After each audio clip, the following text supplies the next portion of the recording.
We've all heard sayings like, it's a dog-eat-dog world, and I'm looking out for number one, basically demonstrating a philosophy and an attitude that says, I'm going to get what I want, I'm going to fulfill my desires, I'm going to obtain the position that I want, and it doesn't matter who gets in the way, it doesn't matter how much it costs, it doesn't matter if I'm sinning or if I'm not sinning, I'm going to fulfill my desires.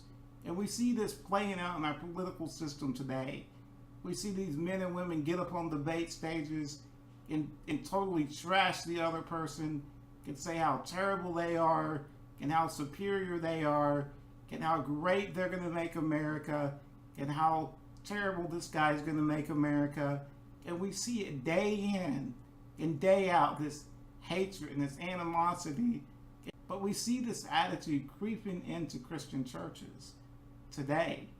But let's not just think that it's exclusive to today. The early Christian church struggled with this as well, this Greek and Roman philosophy of hedonism, that you fulfill your sinful desires, self-gratification, your pleasures, your obtaining that position at any cost. James says this in chapter 4, verse 1. What causes quarrels and what causes fights among you? Is it not this, that your passions are at war within you? Within our hearts there is a war going on. And the war is saying this: I'm number one. My desires need to be fulfilled. I'm going to do what I want. It doesn't matter if it's sin. It doesn't matter if it offends anyone. It doesn't matter who I push out of the way. And this war spills out, kind of like when you put tea on the stove and you go away and forget about it. You just let it overflow and boil over, and it causes some major problems. And if you don't address it, it's going to cause a smoke alarm to go off, right? And that's what happens in Christian churches today. If you don't address the problem, it's going to spill over. James says in verse 2, you desire and you do not have. So you murder, you covet and cannot obtain. So you fight and quarrel. Okay, this is not saying that they go out and murder each other. It's basically, Jesus said that if you're angry with your brother without a cause, you've committed murder. So the idea of hatred towards others can appear to be murder. You do not have because you do not ask. You ask and do not receive because you ask wrongly to spend it on your own passions. And James goes an even step further and throws a big accusation on them. He says, you adulterous people.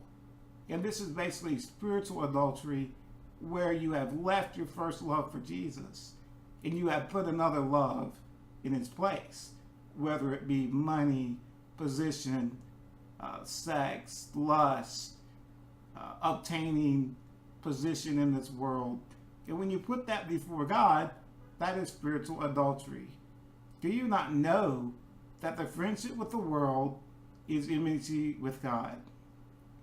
Therefore, whoever wishes to be a friend of the world makes himself an enemy of God. By buying into this philosophy of self-gratification and obtaining a position, you are committing spiritual adultery. But what is the solution to this war within you?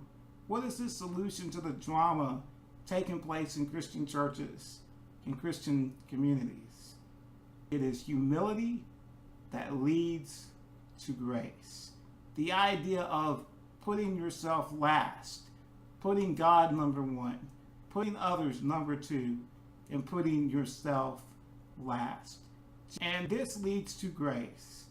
And I like this definition of grace: the merciful kindness by which God, exerting his holy influence upon souls, turns them to Christ, keeps, strengthens, increases them in Christian faith, knowledge, affection, and kindles them to the exercise of the Christian virtues.